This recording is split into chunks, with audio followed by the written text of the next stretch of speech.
Do you want to know? Well, I've been thinking about you. And I think I have... Assalamualaikum warahmatullahi wabarakatuh. Kita lanjutkan materi kita tentang fungsi korespondensi satu-satu. Diharapkan setelah belajar video ini mampu yang pertama mendefinisikan fungsi korespondensi satu-satu, yang kedua membedakan mana yang fungsi korespondensi satu-satu dan bukan, yang ketiga menentukan apakah dua buah fungsi bisa dibentuk korespondensi satu-satu atau bukan, yang keempat, menentukan banyaknya fungsi korespondensi satu-satu yang mungkin terbentuk. Fungsi korespondensi satu-satu merupakan fungsi khusus. Kenapa dia fungsi khusus? Karena punya syarat. Nah, sebelum kita lanjut ke punya syaratnya, kita lihat pengertian dari fungsi korespondensi satu-satu, atau kita singkat saja dengan KSS. Definisi atau pengertian dari fungsi korespondensi satu-satu adalah fungsi yang memetakan himpunan anggota A ke himpunan anggota B, yang dipasangkan sedemikian rupa, di mana anggota himpunan A mempunyai pasangan tepat 1 di B. Begitu juga dengan B, harus punya pasangan tepat 1 pasangan di daerah A. Jadi A dan B harus sama-sama mempunyai pasangan 1 buah, tidak boleh lebih. Itu adalah fungsi korespondensi satu-satu. Berdasarkan definisi tersebut, bahwa syarat sebuah fungsi korespondensi satu-satu adalah anggota himpunan A harus sama dengan anggota himpunan B. Jadi, banyak anggota himpunan A harus sama dengan banyak anggota dari himpunan B. Ini adalah syarat dari fungsi korespondensi satu-satu atau KSS. Contoh soal. Tentukan mana yang fungsi korespondensi satu-satu atau KSS. Nah, sekarang kita menentukan mana yang KSS. Perhatikan diagram panah yang A. Jadi, fungsi korespondensi satu-satu itu adalah anggota A harus dipasangkan satu-satu ke anggota B. Begitu juga anggota B harus dipasangkan satu anggota ke anggota A. Kita perhatikan. Himpunan A, anggotanya ada 1, 2, 3, terpasangkan satu-satu, terpenuhi.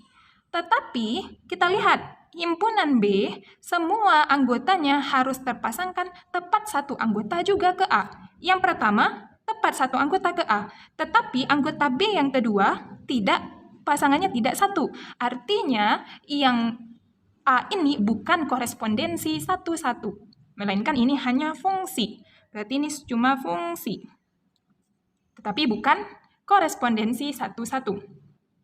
Nah, kita lihat yang B. Nah, yang B, setiap anggota A dipasangkan satu-satu ke anggota B. Benar, tepat satu-satu. Tapi anggota B juga harus dipasangkan satu-satu ke anggota A. Nah, yang untuk yang pertama terpasangkan 1. Tapi untuk yang kedua tidak punya pasangan. Berarti tidak boleh. Kemudian yang ketiga pasangannya lebih dari 1. Ini tidak boleh. Jadi A dan B sama-sama harus punya pasangan 1-1. Berarti B juga bukan KSS, namun hanya fungsi biasa. Begitu juga yang C, kita lihat. Yang A terpasangkan satu-satu anggotanya. Nah, kita lihat lagi dari B. Apakah B terpasangkan setiap anggotanya satu-satu ke A?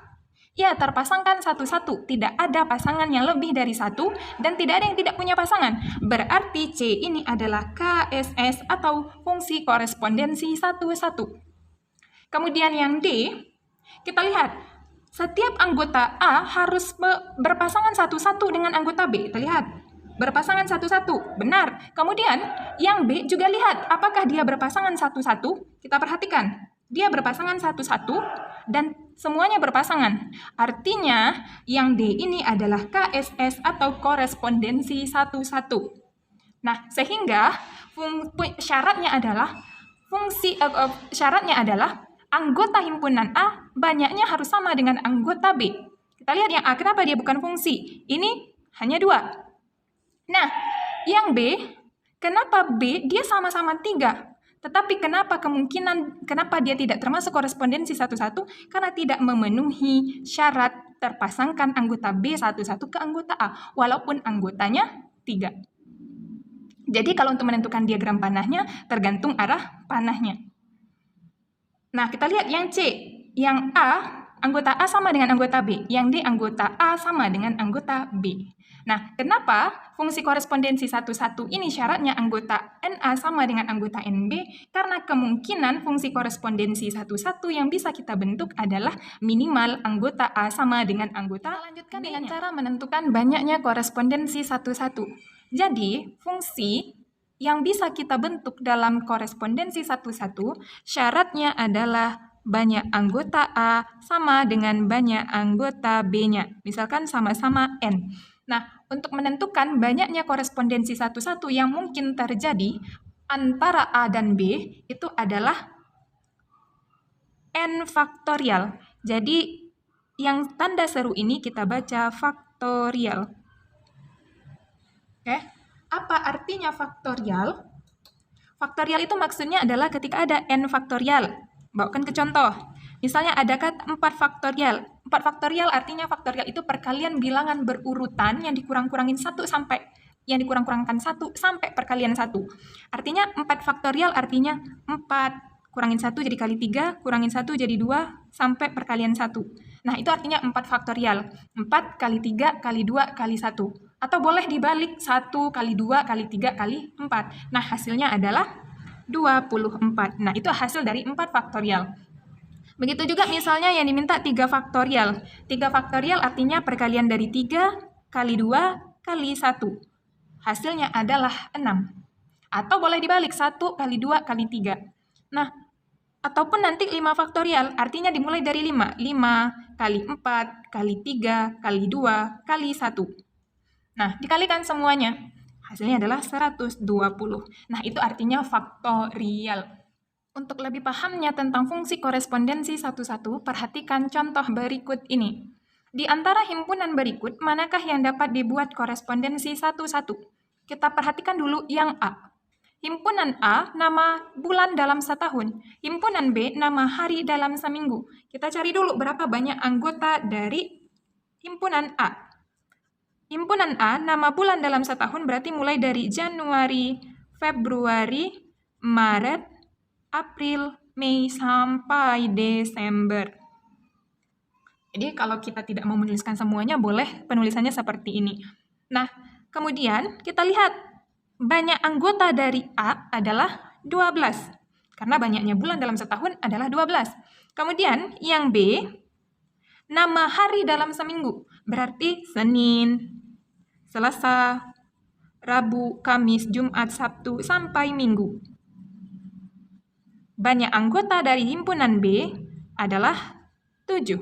Nah, sekarang syarat dari korespondensi 1-1 adalah anggota A harus sama dengan anggota B. Kita lihat yang pertama, yang bagian A, apakah dia bisa dibentuk dalam korespondensi 1-1? Karena anggota A-nya tidak sama banyak dengan anggota B, maka tidak bisa dibentuk. Jadi tidak bisa dibentuk dalam KSS atau dibuat korespondensi 1-1-nya. Kita lanjut yang B. P, bilangan genap yang kurang dari 10. Berarti kita daftarkan dulu anggota P. Bilangan genap yang kurang dari 10, 2, 4, 6, 8. 10-nya masuk? Tentu tidak, karena kurang dari 10.